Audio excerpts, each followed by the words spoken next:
मयूर जी, ये बताइए कि जो हम लोग प्रॉपर्टी खरीदते हैं, आज तक तो हमने यही सुना है, चाहे वो फ्लैट हो, चाहे कमर्शियल हो, चाहे प्लॉट हो, फार्मलैंड हो, कुछ भी हो, हमने खरीद लिया अपने नाम से, वाइफ को साथ में जॉइंट को ओनर बना दिया, पार्टनर्स ने, एक दो पार्टनर ने खरीद दी।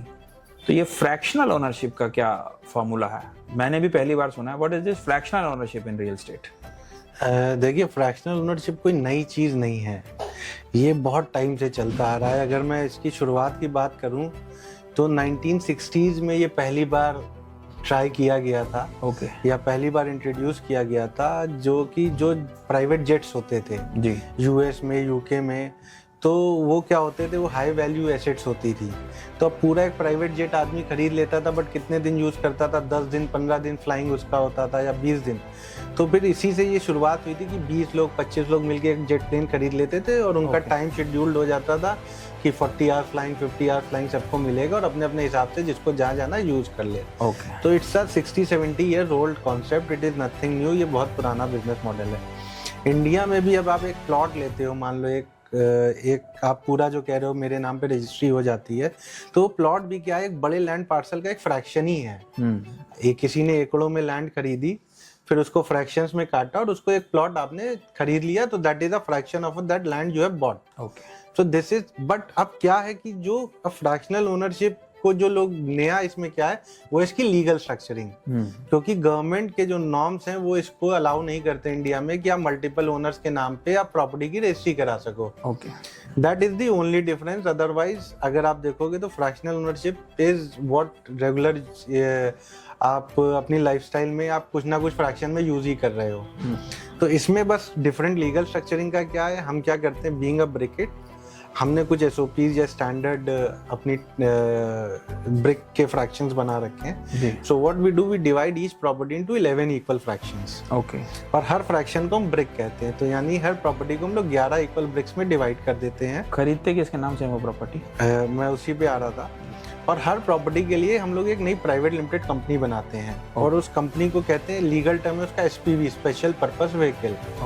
उस प्रॉपर्टी की रजिस्ट्री उसी कंपनी के नाम पे करा दी जाती है, और जो ये 11 ब्रिक ओनर्स होते हैं उस कंपनी में बराबर के शेयर होल्डर बन जाते हैं। This is how you own this property legally, और को ओन दिस प्रॉपर्टी लीगली। इस तरीके से लीगली आप उस प्रॉपर्टी के को ओनर बन जाते हैं by the means of share holding.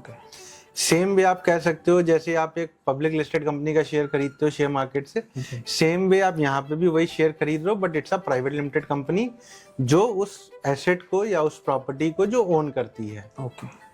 तो ये इसकी लीगल स्ट्रक्चरिंग हो। अब जब आप एक ओनर बन जाते हो तो there are certain benefits you get. सबसे पहला बेनिफिट मिलता है कि आप अपनी प्रॉपर्टी को 30 दिन हर साल यूज कर सकते हैं। You can go on holidays along with your family, friends. आप अपने किसी गेस्ट को भी भेज सकते हो, गिफ्ट कर सकते हो अपनी नाइट्स। आपके एम्प्लॉयज हैं, आपके कलीग्स हैं, कोई भी है, ये 30 डेज आपके लिए हर साल रिजर्व रहते हैं। अब होता क्या है, जरूरी नहीं है कि आप हर साल पूरे 30 डेज यूज ही कर लोगे। कभी होगा 10 दिन गए, 15 दिन गए, personal due to some personal obligation और प्रोफेशनल ऑब्लिगेशन आप नहीं जा पाए। तो जब भी आप अपनी प्रॉपर्टी को यूज नहीं करते हो, हम उन नाइट्स को शॉर्ट टर्म रेंटल के थ्रू रेंट आउट कर देते हैं। और उससे जो भी रेंटल इनकम जनरेट होती है वो हर फाइनेंशियल ईयर एंड में आपके बैंक अकाउंट में क्रेडिट कर दी जाती है। तीसरा जो एक बेनिफिट है हमारे प्रॉपर्टीज, अगर आप हमारी वेबसाइट पे भी जाओगे bricket.com पे, आप जितनी भी हमारी प्रॉपर्टीज देखेंगे, ये इंडिया के टॉप डेवलपर्स की प्रॉपर्टीज हैं, लाइक टाटा हाउसिंग, पूर्वांकरा। और ये जितनी भी प्रॉपर्टीज हैं ये पूरा रिजॉर्ट थीम बेस्ड प्रॉपर्टीज ही होती हैं। जैसे एक 4 स्टार 5 स्टार बुटीक होटल या रिजॉर्ट होता है, उसी तरीके से डिजाइन की जाती है with lots of amenities. Club house होता है, जिम होता है, स्क्वैश कोर्ट है, स्पा है। तो जैसे आप एक होटल में हॉलिडे करते हो, सेम वही एक्सपीरियंस आपको इन प्रॉपर्टीज में मिलता है।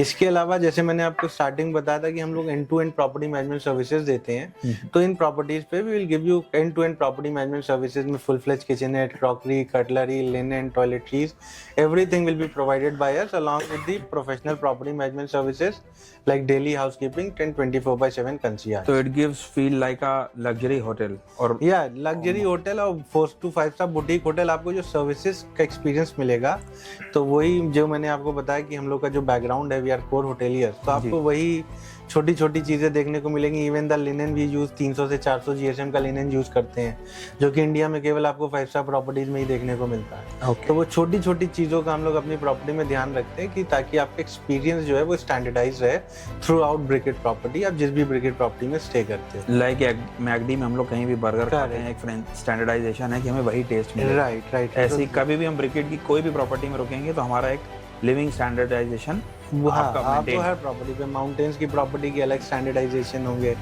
बट जो बेसिक इंफ्रास्ट्रक्चर है, जैसे मैंने आपको लिनन का एग्जांपल दिया, टॉयलेटरीज का एग्जांपल दिया, it will standardise all across all the briquette community properties.